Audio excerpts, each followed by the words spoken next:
Good evening to all of you. Welcome to the civil point institute Indore. तो guys आज से हम एक नए सब्जेक्ट की शुरुआत करेंगे। एनएचएम सब इंजीनियर की वैकेंसी आई हुई है, उसके लिए बैच स्टार्ट हुआ है द सिविल पॉइंट ऐप पर। तो उसमें एक नए सब्जेक्ट की शुरुआत हो रही है। 2 सब्जेक्ट ऑलरेडी अपडेट हो गए हैं। आज हमारा इन्वायरमेंटल इंजीनियरिंग स्टार्ट होगा। तो हम देख लेते हैं कि इन्वायरमेंटल इंजीनियरिंग में हम कौन कौन से टॉपिक कवर करने वाले हैं और आपके एग्ज़ाम में इसका कितना वेटेज है, इस चीज़ को भी हम कवर करेंगे। साथ में एक आपको एक आइडिया लगेगा हमारी क्या अप्रोच होनी चाहिए पढ़ने की, और कुछ बेसिक इंपॉर्टेंट टॉपिक को भी देखेंगे इस पर्टिकुलर लेक्चर के अंदर। हम बात कर लेते हैं इन्वायरमेंटल इंजीनियरिंग की सिलेबस की बात कर लेते हैं। इससे जो क्वेश्चन आएंगे इन्वायरमेंटल इंजीनियरिंग से 15 मार्क्स के, यानी 15 क्वेश्चन आएंगे 15 मार्क्स से। क्वेश्चन आपके इन्वायरमेंटल इंजीनियरिंग से आएंगे, यानी अच्छा खासा वेटेज है। और सबसे अच्छी बात यह है कि जो भी आपका सब इंजीनियर का एग्जाम हुआ था ना, उसमें तो आपको पता नहीं था किन किन टॉपिक को पढ़ना है, लेकिन इसके अंदर जो टॉपिक है प्री डिफाइंड है। पहले उन टॉपिक को हम बात कर लेते हैं। उन टॉपिक की बात करने के बाद हम आपको इन्वायरमेंटल इंजीनियरिंग की फीलिंग कैसे आएगी, किस तरीके से सब्जेक्ट में आपकी अंडरस्टैंडिंग बनेगी, सारे क्वेश्चन करेंगे, उस पर भी हम डिस्कशन करेंगे। तो इन्वायरमेंटल इंजीनियरिंग में जो पहला वाला टॉपिक है आपका, वो आपका है quality of water. Quality of water पहला टॉपिक है। सेकंड टॉपिक है source of water supply, purification of water, distribution of water, need of sanitation, sewerage system, sewer appurtenances, sewage treatment, surface water drainage, solid waste management, type effect, engineered management system. ये सारे topic है। कुछ भी समझ में अभी नहीं आया होगा तो फिर भी परेशान मत होना। अभी हम एक फ्लो डायग्राम बनाएंगे और उस फ्लो डायग्राम की हेल्प से सारी चीज़ें आपको एक एक करके डिस्कस करने वाले हैं। ठीक है, तो चलिए स्टार्ट करते हैं। और एक इन्फॉर्मेशन ये दे देता हूँ कि यदि आपने एनएचएम का बैच ज्वाइन नहीं किया है और आप ज्वाइन करना चाहते हैं तो क्या करना, द सिविल पॉइंट ऐप पे चले जाना। वहाँ आपको सर्च करना होगा स्टोर के अंदर, स्टोर का ऑप्शन बॉटम में दिखेगा, वहाँ आप एनएचएम डालना तो वहाँ पर फिर बैनर दिखेगा इस टाइप से कुछ, और वहाँ पे जाकर के इस बैच को आप एक्सेस कर सकते हैं। इस बैच को आप एक्सेस कर सकते हैं। और इसकी जो फीस कितनी है, 3000 कंप्लीट कोर्स की फीस है। और इसके रिगार्डिंग कोई भी क्वेरी है आपके मन में, ठीक है, कंप्लीट चीज़ें करवाई जाएंगी 3000 के अंदर। ठीक है, आपकी कोई भी क्वेरी है तो आप 9340888429 पे आप व्हाट्सअप कर देना या फिर कॉल कर लेना, आपकी क्वेरी रिजॉल्व हो जाएगी। इस बैच को ज्वाइन करके कंप्लीट कोर्स को एक्सेस कर सकते हैं। तो हम इन्वायरमेंटल इंजीनियरिंग का ब्रीफ पहले डिस्कस कर लेते हैं। ठीक है, क्या करना है चीज़ें मैंने यहाँ पर दिखा दिया। ये दोनों नंबर दिए गए, इन नंबर में से किसी नंबर पे भी आप कनेक्ट कर सकते हैं। अच्छा, अब हम समझना है हमको कि इन्वायरमेंटल इंजीनियरिंग में हम पढ़ते क्या क्या है। ठीक है, आपके एग्जाम में जो सिलेबस देखो, इन्वायरमेंटल इंजीनियरिंग के अंतर्गत एक तो हम वाटर के बारे में पढ़ते हैं, दूसरा हम एयर के बारे में पढ़ते हैं, तीसरा हम सॉलिड के बारे में पढ़ते हैं। वाटर के बारे में पढ़ते हैं, एयर के बारे में पढ़ते हैं, सॉलिड के बारे में पढ़ते हैं और पॉल्यूशन के बारे में पढ़ते हैं। ये अपन 4 टॉपिक इन्वायरमेंटल इंजीनियरिंग में पढ़ते हैं। अच्छा, एक इंजीनियर को इन्वायरमेंटल इंजीनियरिंग इन्वायरमेंट क्यों पढ़ना चाहिए, ये सारा चीज़ थोड़ा ब्रीफ में देखेंगे। ज़्यादा डिटेल में जब गए तो फिर बहुत टाइम लग जाएगा, और आपका मेन क्या है ना, एग्जाम पास में है तो हमें क्रैश कोर्स की तरह पढ़ना पड़ेगा चीज़ों को। तो क्रैश कोर्स ही आपका है। देखिए, ये हम 4 टॉपिक पढ़ते हैं, water, air, solid and pollution. आपके जो पेपर में जो आपके सब्जेक्ट में दिया हुआ है, क्या दिया है जो सिलेबस में, एक तो वाटर वाला टॉपिक का बहुत ज़्यादा मेजर पोर्शन है। साथ में दूसरा सॉलिड वाला टॉपिक दिया है, जो कि जनरली हर एक एग्जाम में नहीं होता, लेकिन सॉलिड वाला इसमें दिया है। ये चीज़ें आप देख पा रहे होंगे, लास्ट वाला टॉपिक। तो इन दोनों टॉपिक को हमें देखना है, एक तो वाटर के बारे में अच्छे से पढ़ना है, दूसरा सॉलिड के बारे में पढ़ना है। एयर और पॉल्यूशन के बारे में थोड़ा 15 से 20 मिनट या फिर 1 घंटे का कोई सा भी लेक्चर हम ले लेंगे, वो फंडा आपके क्लियर हो जाएंगे। लेकिन वाटर को बहुत ही अच्छे से करना है, सॉलिड को बहुत ही अच्छे से करना है। ठीक है, अब हम बात करते हैं वाटर के अंदर। ठीक है, वाटर के अंदर हम क्या कैसे स्टडी करेंगे उनके बारे में डिस्कस कर लेते हैं। तो जस्ट अ मिनट, मैं इसको इरेज कर देता हूँ, इसके बाद मैं कंटिन्यू करता हूँ। ठीक है, ये जो नोट्स हैं आप चाहे तो बना सकते हैं जब मैं क्लासेस कंटिन्यू करूँगा, अदरवाइज ये नोट्स आपको मिल जाएंगे आपके सेक्शन के अंदर। ठीक है, अब वाटर के लिए सबसे इम्पोर्टेंट बातें होती है कि मान लीजिए कोई पर्टिकुलर टाउनशिप है, मैं थोड़ा ब्रीफ में बताऊंगा ताकि आपको समझ में आ जाए। किसी पर्टिकुलर टाउनशिप में आपको पानी सप्लाई करना है पीने के लिए, जनता को स्वच्छ पानी पीना है, जनता को स्वच्छ पानी चाहिए ताकि उस पानी को पी करके कोई बीमार ना पड़े। तो सिंपल सी बात है भैया, सबसे पहले पानी का जुगाड़ करना होगा। सबसे पहले हमें वाटर सोर्सेज का जुगाड़ करना पड़ेगा। वाटर फोर्सेस, हमें पहले वाटर फोर्सेस का अरेंजमेंट करना होगा। वाटर फोर्सेस जैसे ही मिल जाते हैं, क्या इस पानी को डायरेक्टली आप अप्लाई कर दोगे पीने के लिए? नहीं भैया, हम क्या करते हैं, इस पानी को पहले ट्रीटमेंट प्रोवाइड करते हैं। पानी को क्या करते हैं, ट्रीटमेंट प्रोवाइड करते हैं। तो ये आपका मान लीजिए ट्रीटमेंट प्लांट है, ये क्या है आपका वाटर ट्रीटमेंट प्लांट है। वाटर ट्रीटमेंट प्लांट में पानी को हम ट्रीटमेंट प्रोवाइड करते हैं। उससे पहले हम क्या करते हैं, उस पानी का वाटर क्वालिटी पैरामीटर चेक करते हैं। क्या चेक करते हैं, water quality, water quality parameter check करते हैं। तो हमारा वाटर सोर्सेस है, तो पानी हमें मिल गया, और वाटर सोर्सेस में हमारे पास सब सरफेस वाटर सोर्स हो सकते हैं, सरफेस वाटर सोर्स हो सकते हैं।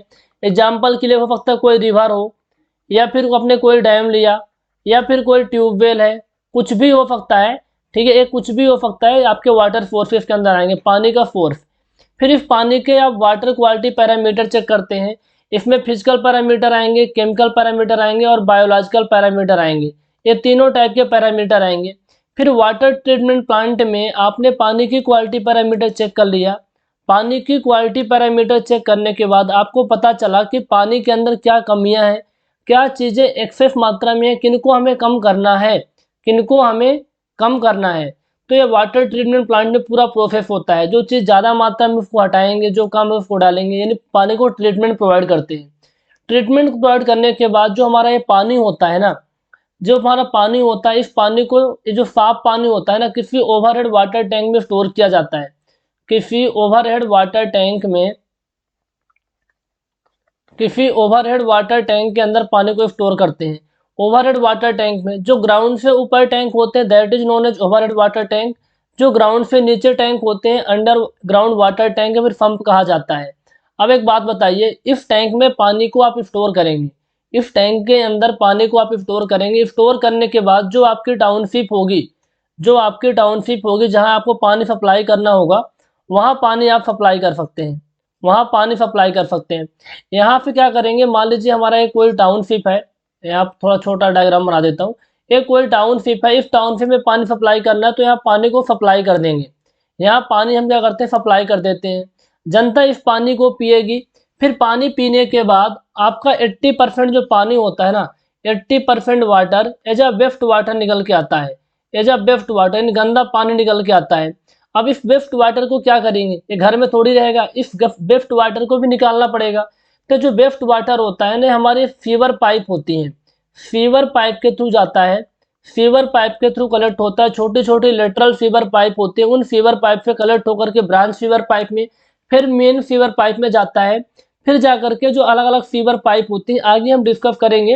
ये समझ लो कि ये सीवर्स होते हैं, सीवर्स होते हैं, अलग अलग सीवर पाइप को कनेक्ट किया जाता है।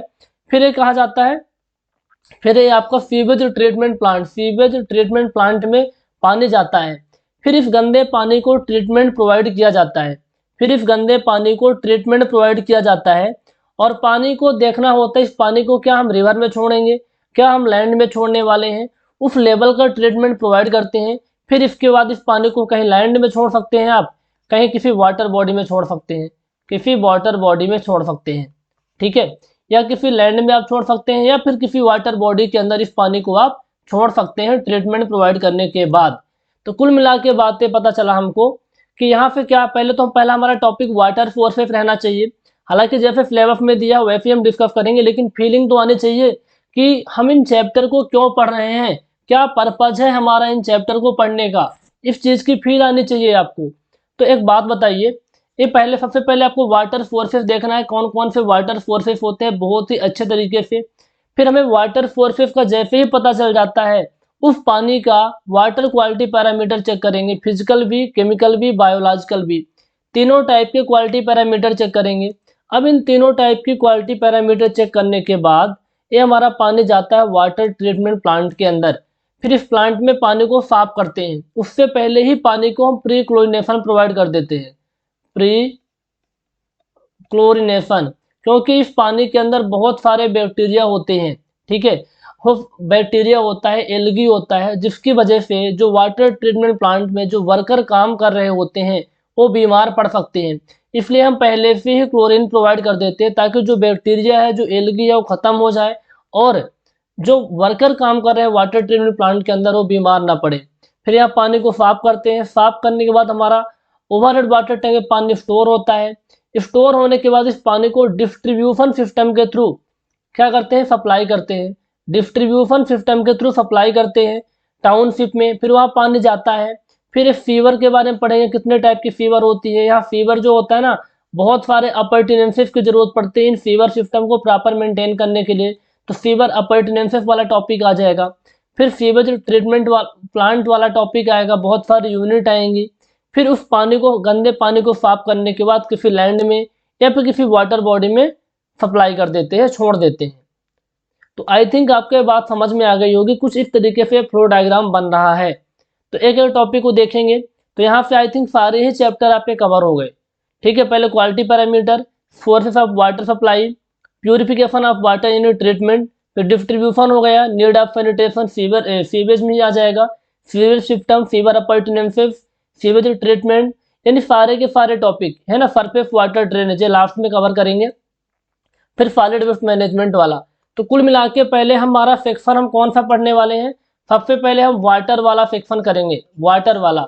वाटर के बाद हम सॉलिड वाले सेक्शन को करेंगे। ठीक है, जैसे वाटर वाला खत्म होगा ना, तो लास्ट में जो ड्रेनेज वाला टॉपिक है ना, सीवेज ट्रीटमेंट प्लांट के बाद उस ड्रेनेज वाले टॉपिक को भी देख लेंगे और सैनिटेशन वाले टॉपिक को देख लेंगे।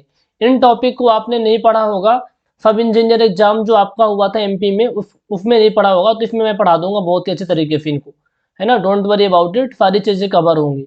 ठीक है, सारी चीज़ें प्रॉपर वे में कवर होंगी। ओके, तो ये फ्लो डायग्राम आप बना लीजिए अपने कॉपी के अंदर। ठीक है, मैं फ्लेवर्स लिखवाने की कोई ज़रूरत नहीं है, ये पहला वाला चैप्टर डायरेक्टली स्टार्ट करते हैं। फ्लेवर्स इसमें दिया ही हुआ है। ठीक है, इनको चाहो तो आप एक दो पॉइंट करके आप ऐसे लिख सकते हैं, कोई बड़ी बात नहीं है उसके लिए। तो क्वालिटी ऑफ वाटर स्टार्ट करते हैं। ठीक है, अच्छे तरीके से। अच्छा, क्वालिटी ऑफ वाटर स्टार्ट करेंगे तो हम वाटर की क्वालिटी चेक करने वाले हैं कि हमारी वाटर की क्वालिटी क्या है। तो अलग अलग क्वालिटी होती है, हर एक इंसान की अलग अलग क्वालिटी होती है ना। वैसे ही वाटर की अलग अलग क्वालिटी होती है, उनमें से physical quality parameter, biological water quality parameter और केमिकल वाटर क्वालिटी पैरामीटर, इन तीनों को हम चेक करने वाले हैं। तो फिजिकल क्वालिटी पैरामीटर में हम देखने वाले हैं कि क्या क्या चीज़ें हैं, पानी कैसा दिख रहा है। फिजिकल क्वालिटी पैरामीटर में कौन कौन सी चीज़ें आएंगी, उनके बारे में ब्रीफ में अच्छे से देख लेते हैं। पहला हमारा फिजिकल क्वालिटी पैरामीटर में आता है सस्पेंडेड सॉलिड। पानी के अंदर सॉलिड होते हैं, पानी के अंदर क्या होते हैं, सॉलिड होते हैं। उन सॉलिड में कुछ सस्पेंडेड होते हैं, कुछ सस्पेंडेड होते हैं और कुछ डिजॉल्व्ड सॉलिड होते हैं। डिजॉल्व्ड सॉलिड, जो सॉलिड आपको अपनी आंखों से दिख रहे हैं वो सस्पेंडेड सॉलिड है, जो कि फिजिकल क्वालिटी पैरामीटर के अंतर्गत आते हैं, जो कि फिजिकल क्वालिटी पैरामीटर के अंतर्गत आते हैं। अब आपसे कोई नहीं पूछेगा क्या होता है सस्पेंडेड सॉलिड। सस्पेंडेड सॉलिड में हो सकता है, एग्जाम्पल में देखेंगे तो हो सकता है कोई स्टोन के पार्टिकल हो, कोई पेड़ों की पत्तियां हो, ठीक है, एलगी है, ये सारी की सारी चीज़ इसके अंदर आ जाएंगे सस्पेंडेड सॉलिड के अंदर। अब ये जो सस्पेंडेड सॉलिड है, आपसे एग्जाम में जो जो क्वेश्चन पूछेगा ना, उन्हीं तौर पे मैं बताने वाला हूँ। क्योंकि एक तो होता है चीज़ों को डिटेल में पढ़ना, जो फाउंडेशन बैच में हम पढ़ रहे हैं बहुत ही डेप्थ के अंदर। एक होता है कि क्रैश कोर्स यानी शॉर्टकट में पढ़ना, लेकिन सारी चीज़ें कवर हो जो एग्जाम में आती हैं। तो एनएचएम में ऐसे ही करने वाले हैं। तो सस्पेंडेड सॉलिड में तो जो सॉलिड आपको दिखाई दे रहे हैं आंखों से, जैसे स्टोन हो गया, ट्रेज हो गया, एल्गी हो गई, है ना, कोई पेड़ों के पत्ते हो गए, कुछ भी हो सकता है। तो इनकी अलाउबल लिमिट कितनी होती है, इनकी अलाउबल लिमिट कितनी होती है। सैंड के पार्टिकल हो सकते हैं, सैंड के पार्टिकल हो सकते हैं, कोई ऑर्गेनिज्म हो सकता है। ठीक है, ये सारे आ जाते हैं। हम बात कर लेते हैं इनके अलाउबल लिमिट के बारे में, जो इम्पोर्टेंट सवाल में आएगा। अलाउबल लिमिट कितनी होती है, जो सस्पेंडेड सॉलिड होता है उसकी जो अलाउबल लिमिट होती है वो आपका होता है 30 मिलीग्राम पर लीटर। कितना होता है, 30 मिलीग्राम पर लीटर। अलाउबल लिमिट कितनी होती है, 30 मिलीग्राम पर लीटर। जो कॉज फॉर रिजेक्शन होता है 2000 मिलीग्राम पर लीटर। कॉज फॉर रिजेक्शन कितना होता है,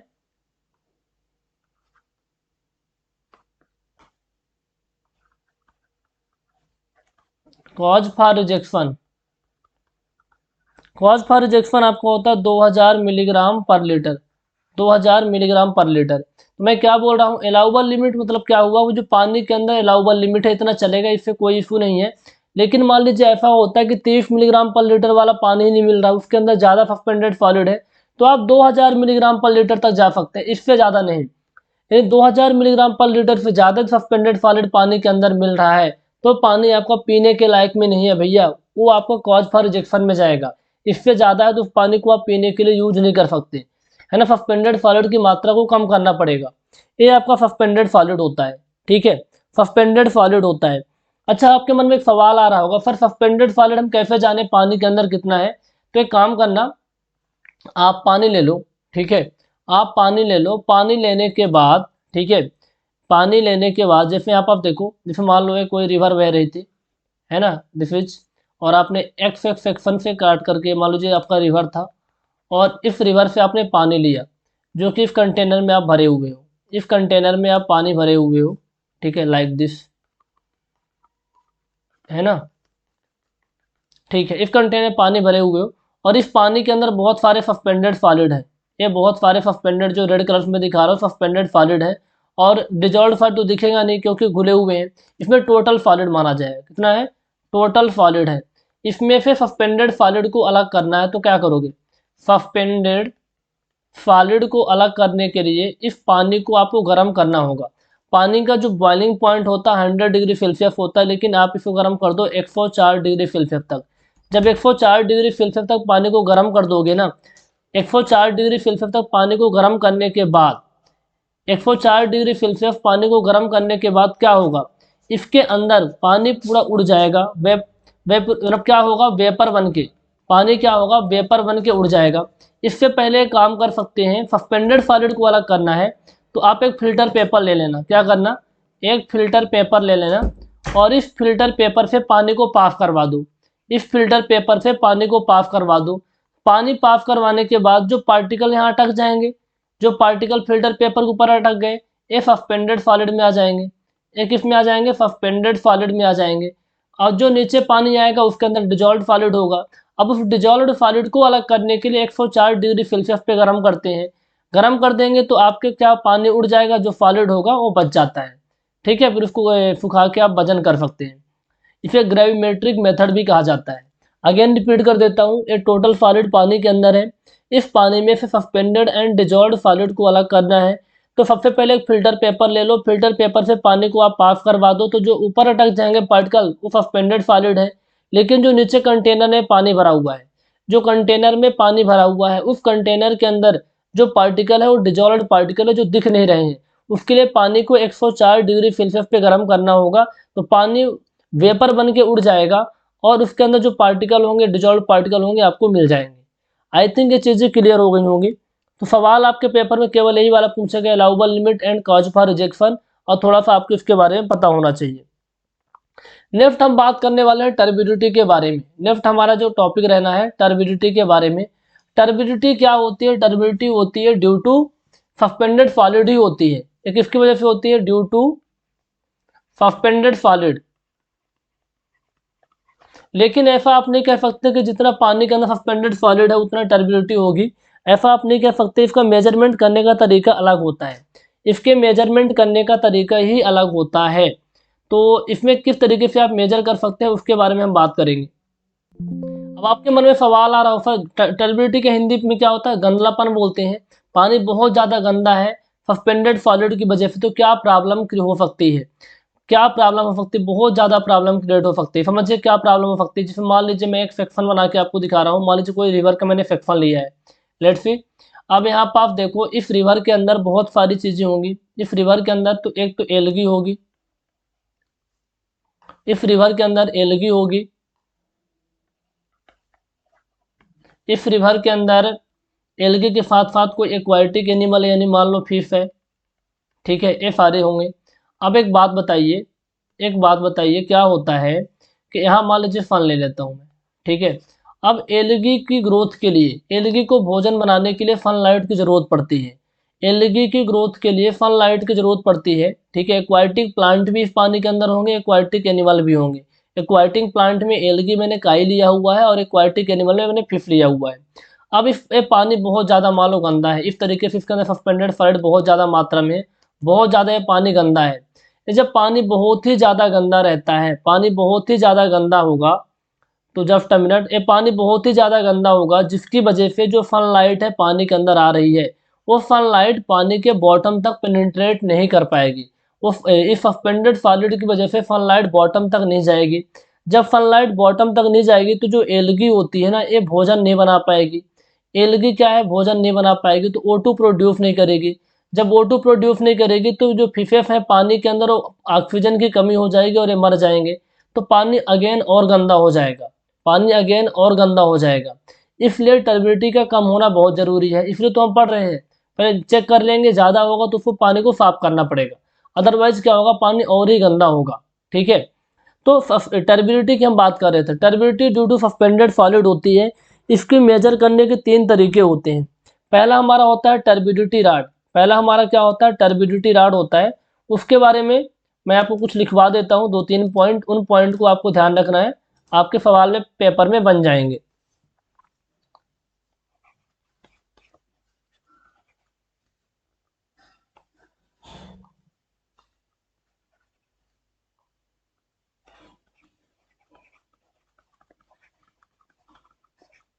पहला क्या होता है, टर्बिडिटी राड होता है। अब इस टर्बिडिटी राड के जो बॉटम में क्या होता है, प्लेटिनम का निडल लगा होता है। इस टर्बिडिटी राड के बॉटम में क्या होता है, प्लेटिनम का निडल लगा होता है। तो क्वेश्चन आता हुआ कि बॉटम में क्या लगा रहता है, प्लेटिनम का निडल लगा होता है।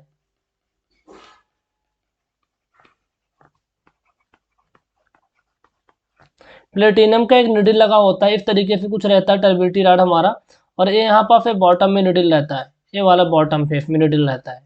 ठीक है, ये प्लेटिनम का बना होता है। एक तो टर्बिडिटी राड से मेजर करते हैं।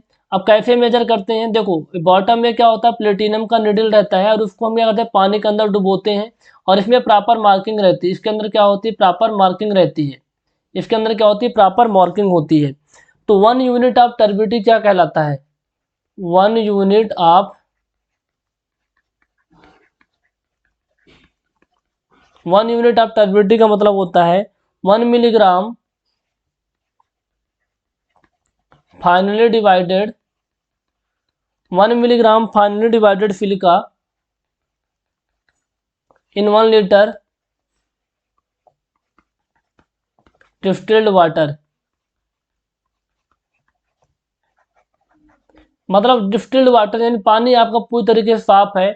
उस साफ पानी के अंदर यदि आप 1 मिलीग्राम बारीक पिसा हुआ सिलिका डाल देते हैं तो जो टर्बिडिटी प्रोड्यूस होगी वो आपके 1 यूनिट टर्बिडिटी के बराबर होता है। वो आपके 1 यूनिट टर्बिडिटी के बराबर होता है। ठीक है, आप क्या करेंगे, इस निडल को डुबाते हैं। ठीक है, अब ये देखते हैं कितने उसमें मार्किंग रहता है ना, इसमें मार्किंग 1 2 3 4 5 ऐसे मार्किंग रहता है। तो आप देखते हैं कितने के बाद, कितने मार्किंग के बाद हमारी प्लेटिनम की निडल दिखना बंद हो जाती है। जहां पर प्लेटिनम की निडल दिखना बंद हो जाती है वही बोलते हैं भैया पानी के अंदर इतनी टर्बिडिटी है। पानी के अंदर मान लीजिए यहाँ पर दिखना बंद हो गई 5 पर, है ना, जैसे 5 तक डुबोए आप पानी कंटेनर के अंदर, अब यहाँ पर दिखना बंद हो गई, तो इसका मतलब ये है कि पानी के अंदर टर्बिडिटी कितनी है, 5 मिलीग्राम पर लीटर। लेकिन उसको कितना समझें कैसे, तो समझने का तरीका है कि 1 यूनिट ऑफ टर्बिडिटी क्या होता है, 1 मिलीग्राम बारीक पिसा हुआ सिलिका को 1 लीटर पानी के अंदर, डिस्टिल्ड वाटर के अंदर आप डाल दो, स्वच्छ पानी के अंदर डाल दो जिसके अंदर बिल्कुल भी टर्बिडिटी नहीं है, तो जो टर्बिडिटी प्रोड्यूस होती है that is known as 1 unit of turbidity. I think चीज़ें क्लियर हो गई होंगी। इसके अलावा टर्बिडिटी राड तो पहला होता है, इसके अलावा और भी होते हैं, उनके नाम आपको लिख लेना है। और क्या क्या होते हैं, टर्बिडिटी राड हो गया, दूसरा आपका होता है जैक्सन टर्बिडिटी मीटर, दूसरा आपका होता है जैक्सन टर्बिडिटी मीटर। पहला होता है टर्बिडिटी राड, दूसरा होता है जैक्सन टर्बिडिटी मीटर। अब जैक्सन टर्बिडिटी मीटर क्या होता है, लेबोरेटरी मेथड होता है। ये क्या होता है भैया, लेबोरेटरी मेथड होता है, सवाल पूछा हुआ है, लेबोरेटरी मेथड होता है। अच्छा, काम कब करता है, कितना ज़्यादा टर्बिडिटी रहती है तो उसको हम यूज करते हैं, तो ग्रेटर देन 5 मिलीग्राम पर लीटर। जब 25 मिलीग्राम पर लीटर से ज़्यादा टर्बिडिटी होती है उस केस में हम जैक्सन टर्बिडिटी मीटर का यूज करते हैं।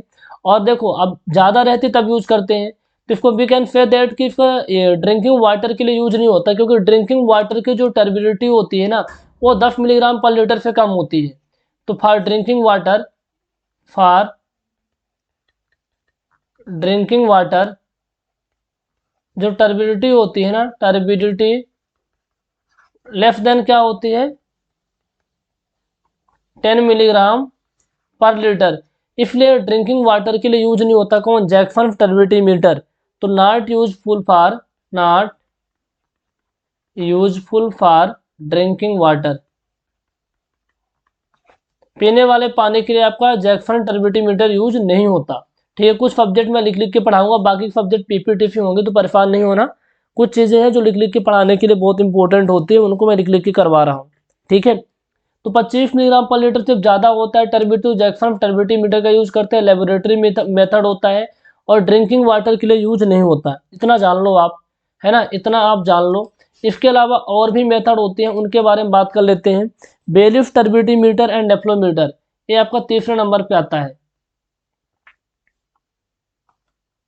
Bailiff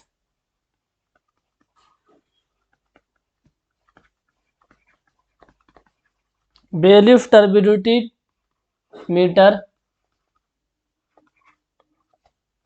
and nephelometer Baylis turbidity meter and nephelometer, इनको अच्छे समझना है। Bailiff turbidity meter and nephelometer, इसमें के अंदर क्या करते हैं, मैं सिंपल सा समझा देता हूँ आपको। हमारा एक कंटेनर के अंदर पानी भरा होता है, ठीक है, जिस पानी पे आप चेक करना चाहते हैं पानी भरा हुआ है। इस पानी से आप क्या करते हैं ना, इंसिडेंट लाइट रे पास करवाते हैं।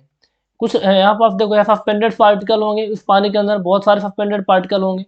यहाँ से हम इंसिडेंट लाइट रे पास करवाते हैं, लाइट रे पास करवाते हैं। अब कुछ लाइट क्या होगी, लाइट के कुछ लाइट तो डायरेक्टली पास होकर बाहर आ जाएगी, कुछ इन सस्पेंडेड पार्टिकल से टकरा करके क्या होगी, कुछ लाइट तो पास होकर के बाहर आ जाएगी, कुछ लाइट टकरा करके रिटर्न हो जाएगी, कुछ लाइट 90 डिग्री पर स्कैटर्ड हो जाती है। तो कुछ लाइट तो टकरा मतलब बाहर मान लो आ गई, कुछ लाइट 90 डिग्री पर स्कैटर्ड हो गई, कुछ लाइट रिटर्न हो जाती है, कुछ लाइट रिटर्न हो जाती है। तो जो लाइट पास हो जाती है, जो लाइट पास होकर आ जाती है 0 डिग्री पर आ जाती है, उस यहाँ पर जो लाइट आएगी, फिर उस लाइट पे हमारा एक सिस्टम पूरा होता है। उसमें हम देखते हैं कितनी लाइट आई हुई है, फिर कैलिब्रेशन चार्ट से मेजर कर लेते हैं कितनी टर्बिडिटी है। But not much important. सवाल क्या पूछता है कि 90 डिग्री स्कैटर्ड लाइट पर कौन काम करता है, तो 90 डिग्री स्कैटर्ड लाइट पर, जो यहाँ पास 90 डिग्री स्कैटर्ड लाइट है जो आपकी आ रही है ना यहाँ पास से, इसके लिए आपको क्या करता है, नेफ्लोमीटर काम। कौन करता है, नेफ्लोमीटर काम करता है, नेफ्लोमीटर काम करता है। जो 0 डिग्री पे आ जाता है उसके लिए बेलिफ टर्बिडिटी मीटर काम करता है, बेलिफ टर्बिडिटी मीटर काम करता है। ठीक है, बेलिफ टर्बिडिटी मीटर काम करता है। सवाल पेपर में यही पूछा हुआ था कि 0 डिग्री लाइट पर क्यों काम करता है, 0 डिग्री लाइट पर, 0 डिग्री लाइट पर आपका काम करता है bailiff turbidity meter, 90 degree scatter light पर नेफ्लोमीटर काम करता है। ठीक है, अच्छा इसको एक्सप्रेस किससे करते हैं टर्बिडिटी को, तो इसको एक्सप्रेस किया जाता है एनटीयू के फॉर्म में, नेफ्लोमीटर टर्बिडिटी यूनिट, नेफ्लोमीटर टर्बिडिटी यूनिट। अब कहाँ कहाँ सवाल आता है उस पर ज़्यादा फोकस करें तो ज़्यादा सही रहेगा। तो एक्सप्रेस करने का तरीका तो मैंने बता दिया, फिर से लिख देता हूँ। एक्सप्रेस करते हैं इसको एनटीयू के फॉर्म में, किसके फॉर्म में एक्सप्रेस करते हैं भैया, एनटीयू के फॉर्म में। एनटीयू क्या होता है, नेफ्लोमीटर टर्बिडिटी यूनिट। तो 1 एनटीयू कितना होता है, जैसे आप 1 यूनिट ऑफ टर्बिडिटी आपने देखा था ना कि 1 milligram finely divided silica in 1 litre distilled water, वैसे ही 1 एनटीयू क्या होता है, इसके बारे में जानना जरूरी है। 1 एनटीयू आपका होता है 1 milligram finely divided, 1 milligram finely divided formazin, 1 milligram finely divided formazin in 1 litre, in 1 litre distilled water. ठीक है, 1 लीटर डिस्टिल्ड वाटर के अंदर बारीक पिसा हुआ आपने फार्माजिन डाल दिया तो जो टर्बिडिटी मिलती है वो आपकी 1 एनटीयू कहलाती है। नोट करके 2 पॉइंट आप नोट लिख लीजिए फटाफट, नोट करके 2 पॉइंट। नोट का पहला पॉइंट कि अलाउबल लिमिट कितनी होती है, अलाउबल लिमिट कितनी होती है 1 एनटीयू। ठीक है, कॉज फॉर रिजेक्शन कितना होता है, कॉज फॉर रिजेक्शन कितना होता है 10 एनटीयू से ज़्यादा नहीं होना चाहिए, should be less than 10 NTU. तो सवाल पूछा हुआ है पेपर के अंदर कि टर्बिडिटी को किससे एक्सप्रेस करते हैं। ठीक है, टर्बिडिटी को किससे एक्सप्रेस करते हैं, तो एनटीयू से एक्सप्रेस करते हैं। अलाउबल लिमिट कितनी होती है 1 NTU, cause for rejection 10 NTU। I think चीज़ें क्लियर हो गई होंगी। ठीक है, आगे हम बात करते हैं नेक्स्ट जो हमारा सस्पेंडेड पैरामीटर होता है कलर के बारे में।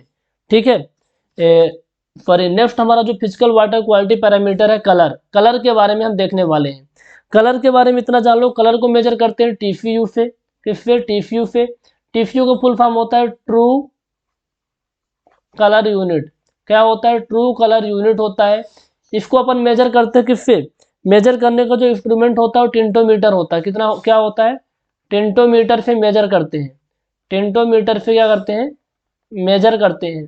फुल फॉर्म क्या होता है? ट्रू कलर यूनिट होता है। अच्छा, इसमें भी सवाल आएगा कि 1 TFU क्या होता है, आपके मन में आएगा 1 TFU क्या होता है। अभी तो सवाल पूछा नहीं है, लेकिन पूछ सकता है, कंपटीशन बढ़ रहा है चीज़ें टाइम के साथ में। 1 milligram platinum 1 milligram platinum in the form of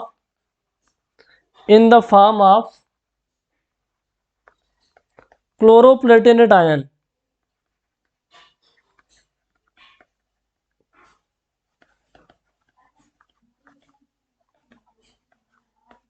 in 1 liter distilled water, in 1 liter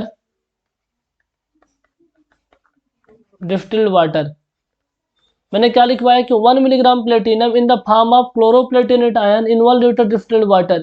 1 litre distilled water के अंदर, है ना, आप प्लेटिनम डाल देते हैं क्लोरोप्लेटिनेट आयन के फॉर्म में, तो जो कलर मिलता है वो आपका 1 TFU कहलाता है। सवाल ये पूछेगा कि कलर किससे मेजर करते हैं, तो इससे मेजर करते हैं आपका टिंटोमीटर से। और उससे भी ज़्यादा जो इंपॉर्टेंट चीज़ें आपके एग्जाम के लिए हैं उनको आप लोग नोट कर लेना कि जो अलाउबल लिमिट होता है, मैं शॉर्टकट में यहाँ लिख देता हूँ नोट करके। अलाउबल को मैंने AL से लिखा हुआ है। ठीक है, अलाउबल को हमने AL से लिखा हुआ है। ये आपका होता है 5 TFU। कितना होता है? 5 TFU।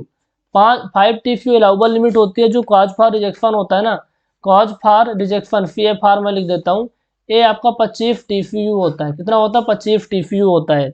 तो आई थिंक ये बात समझ में आ गई होगी कि अलाउबल लिमिट कितनी होती है, कॉज फॉर रिजेक्शन कितना होता है। अलाउबल लिमिट आपका 5 TFU होता है, कॉज फॉर रिजेक्शन आपका 25 TFU होता है। इंपॉर्टेंट है। नेक्स्ट आपका है टेस्ट एंड अडर के बारे में। नेक्स्ट अपना क्या है? टेस्ट एंड अडर के बारे में, उसके बारे में हम देख लेते हैं। ठीक है, नेक्स्ट आपका फोर्थ क्या है? टेस्ट एंड अडर,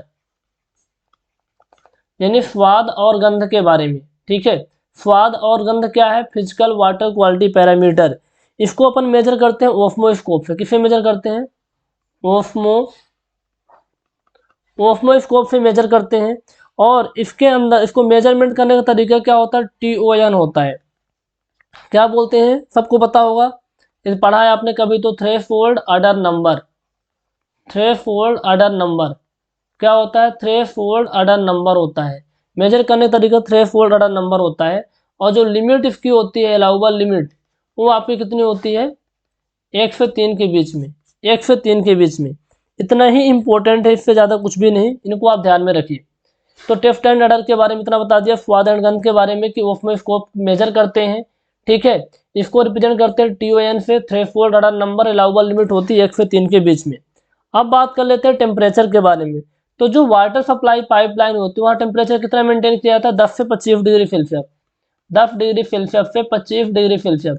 जब सीवेज पढ़ेंगे तो और चीज़ों को आप लिंक कर लेंगे।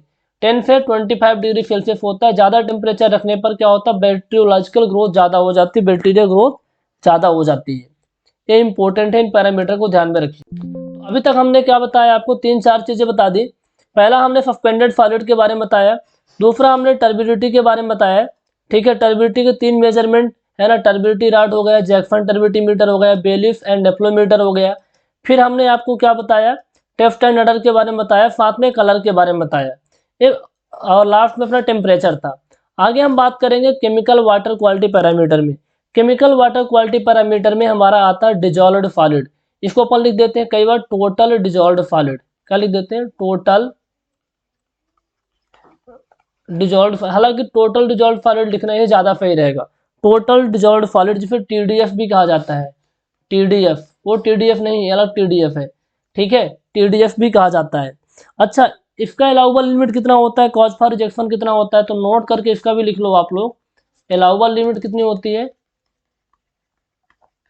अलाउबल लिमिट आपका होता है 500 मिलीग्राम पर लीटर, 500 मिलीग्राम पर लीटर।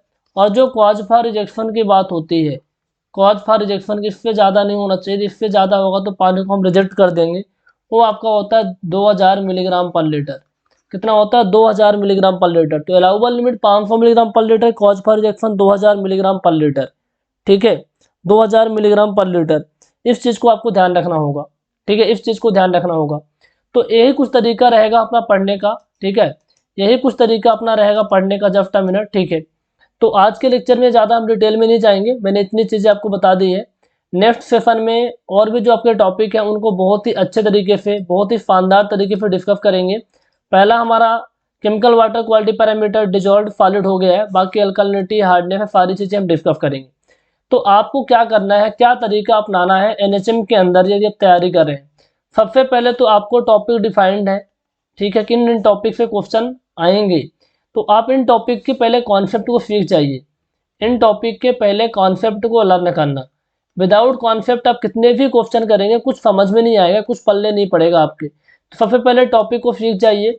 यदि पहले आपने तैयारी कर रखी हो तो बहुत ही अच्छी बात है, अदरवाइज तो आपको साथ साथ करेंगे ही, है ना। यदि आपने तैयारी नहीं की है तभी तो इस वीडियो लेक्चर को देख रहे हैं। तो देखो, पहले क्या करना है, कॉन्सेप्ट को लर्न करना। कॉन्सेप्ट एक बार आपने पढ़ लिया, फिर उसका क्विक रिवीजन करना है। क्या करना है? क्विक रिवीजन करना है। उसके बाद आपको एफएससी जेई के क्वेश्चन लगाने। ध्यान रखना, एफएससी जेई के बहुत ही डिफिकल्ट ऐसे कोई क्वेश्चन लगता है तो छोड़ सकते हैं, अदरवाइज तो सारे क्वेश्चन ठीक ठाक होते हैं आजकल। तो एफएससी जेई के क्वेश्चन आप लगाइए, एफएससी जेई को स्टैंडर्ड मानिए। और किसी भी एग्जाम के क्वेश्चन को लगाने की दूर दूर तक कोई ज़रूरत नहीं है। इसका जो एग्जाम कंडक्ट करवाएंगे जैसे फैम है ना कि व्यापम है, तो एफएससी जेई को स्टैंडर्ड मानिए। और आपको एक तो कॉन्सेप्ट को लर्न करना है, दूसरा क्विक रिवीजन करना है, तीसरा आपको एफएससी जेई के क्वेश्चन लगाने हैं। कोई भी डाउट आता है आपको अपने चैट ग्रुप में डालना है, जो टीचर्स हैं आपको रिप्लाई करेंगे।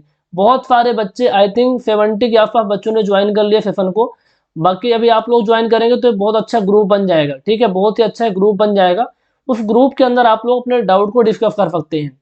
आपस में बच्चे भी रिप्लाई कर देते हैं। हालांकि हम प्रयास करते हैं कि जैसे ही डाउट आए, है ना, विद इन 1 आवर या 2 आवर आपके डाउट का रिप्लाई मिल जाए चैट के अंदर। फिर भी डाउट का रिप्लाई नहीं मिलता किसी कारणवश, तो आपको क्या करना है, 9340888429 पे आपको व्हाट्सअप कर देना, सर हमारा ये डाउट है। इस डाउट को आप लोग सॉल्व कर दीजिए। तो आपको विद इन 1 आवर या 2 आवर जैसे हम फ्री होते हैं आपके डाउट क्लियर हो जाएंगे। ठीक है, तो ये अप्रोच रखना है। बहुत ही अच्छा मौका है। ठीक है, बहुत ही अच्छे फिल्म मौका कहते हैं, क्योंकि कई बार ना वैकेंसी तो अच्छी आ जाती है लेकिन सिलेबस पूरी अच्छे से डिफाइंड नहीं होता। लेकिन एनएचएम के अंदर क्या है ना, सिलेबस बहुत ही अच्छे से डिफाइंड है। अब सिलेबस डिफाइंड है तो ये पूरा प्रॉपर अप्रोच अपनाएंगे तो तैयारी बहुत ही अच्छे से कर सकते हैं। बहुत ही अच्छे तरीके से तैयारी की जा सकती है यदि आपका अप्रोच बहुत बढ़िया रहा। हाँ, अप्रोच का होना सही जरूरी है। तो आप पहले कॉन्सेप्ट, फिर क्वेश्चन, और सही तरीके से चीज़ों को करिए। द सिविल पॉइंट ऐप को डाउनलोड करिए, वहाँ जाकर के बैचेस चल रहे हैं। इन बैचेस को आप एक्सेस कर सकते हैं एनएचएम के लिए। ठीक है, एनएचएम के लिए। Okay, thank you so much, have a nice day. मिलते हैं नेक्स्ट लेक्चर के अंदर, और आपके जो pending chemical water quality parameter है उनको बहुत ही अच्छे से डिस्कस करेंगे। Okay, thank you so much.